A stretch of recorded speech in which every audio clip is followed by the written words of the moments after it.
Eu começo com uma decisão que mexe diretamente com a economia global e aumenta a tensão comercial. Donald Trump elevou tarifas internacionais e reacendeu o debate sobre protecionismo, e eu te explico agora os impactos para o Brasil e para o cenário mundial. Eu te conto. A nova tarifa global chega a 15% e vale por até 150 dias.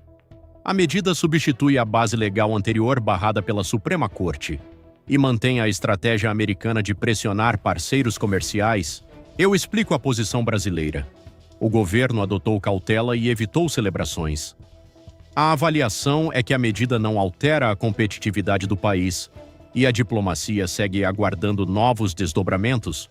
Eu trago a leitura econômica. Parte dos custos deve recair sobre consumidores dos EUA. Estudos indicam impacto inflacionário e aumento de incerteza global. E o cenário reforça o debate sobre efeitos do protecionismo. Eu te conto um movimento político.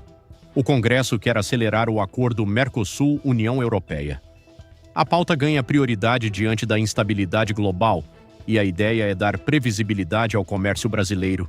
Eu te levo ao cenário internacional. Lula reforçou parcerias estratégicas com a Índia. Acordos incluem tecnologia, saúde e minérios críticos, e o objetivo é ampliar o comércio bilateral até 2030. Eu resumo o quadro. O mundo entra em fase de maior incerteza econômica.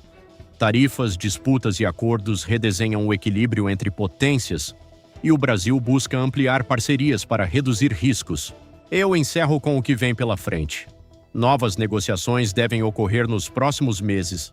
A decisão americana ainda depende de avaliação política interna, e o impacto pode redefinir relações comerciais globais. Agora eu quero saber de você.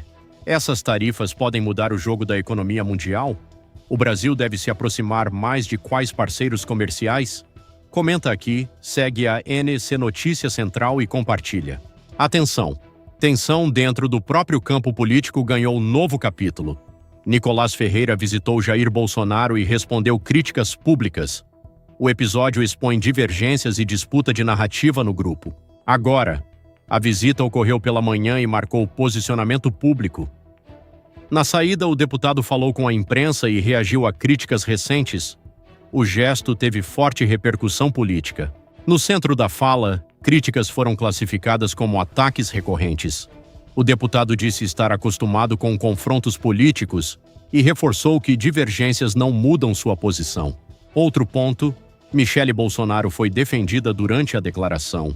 O discurso destacou a dimensão pessoal e familiar da situação e reforçou solidariedade diante do momento. Para entender a estratégia, o discurso pediu união e foco no cenário nacional. A fala aponta tentativa de reposicionar prioridades políticas e reforça a narrativa de enfrentamento.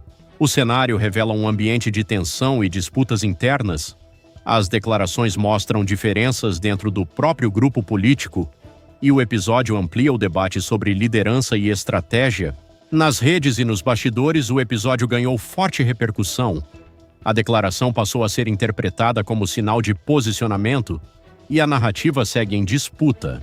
O episódio reforça a fase de reorganização política e disputa de espaço.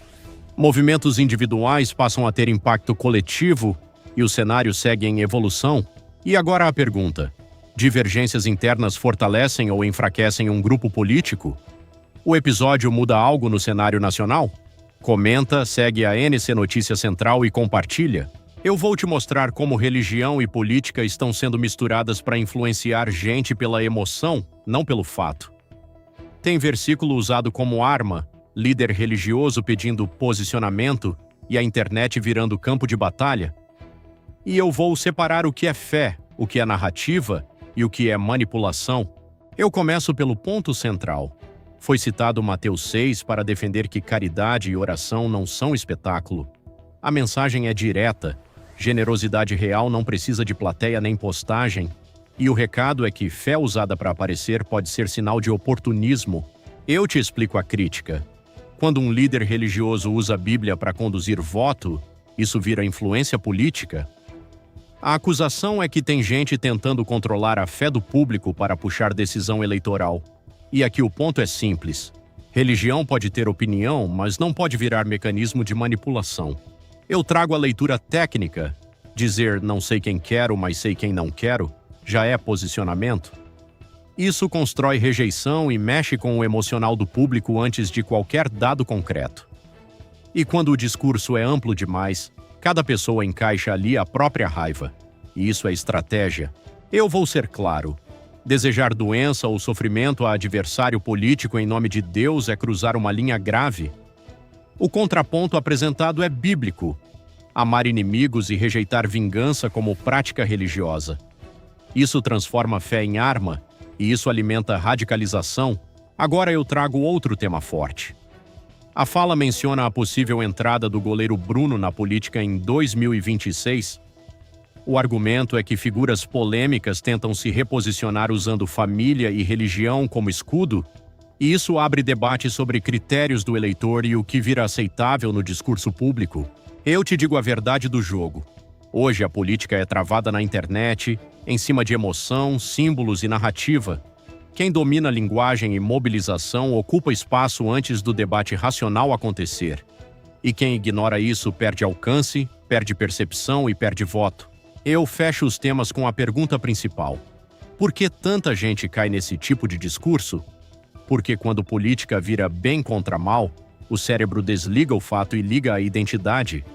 E aí a fé vira atalho emocional, e o debate público vira briga. Agora eu quero saber de você. Religião pode influenciar política, ou isso vira manipulação? Onde termina a fé e começa o interesse?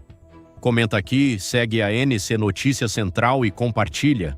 O cenário político esquentou de vez com decisões do STF, disputas para 2026 e novas crises em Brasília. Tem réu na Suprema Corte, carnaval virando munição e pressão nos bastidores de São Paulo. E no meio disso tudo, o caso Master volta a apertar o sistema político e financeiro. A primeira turma do STF tornou Eduardo Bolsonaro réu por coação no curso do processo e tentativa de obstrução. A acusação aponta pressão e intimidação contra autoridades do sistema de justiça. Agora o caso entra na fase de provas e pode virar condenação com pena e multa. Os próprios vídeos do Eduardo viraram peça central na acusação apresentada ao STF. As falas citam sanções e pressão externa contra ministros, ligando isso a decisões políticas como anistia. A disputa agora é se isso foi opinião política ou tentativa de coação. Em São Paulo, Tarcísio reafirmou que vai apoiar Flávio Bolsonaro e disse que isso é lealdade, não submissão. A fala mira a base bolsonarista e responde a pressões internas no campo da direita. O recado é que 2026 já está em disputa e SP virou peça-chave. Flávio Bolsonaro embarcou de novo para os Estados Unidos para a agenda com o grupo conservador.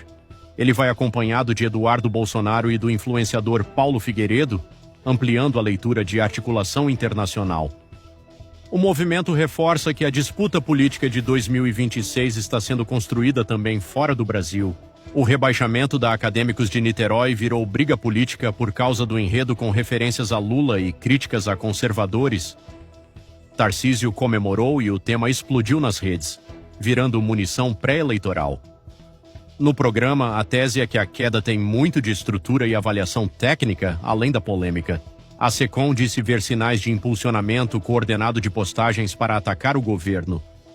O PT avalia acionar o TSE, enquanto Janja reagiu publicando trechos do samba e mensagens de apoio.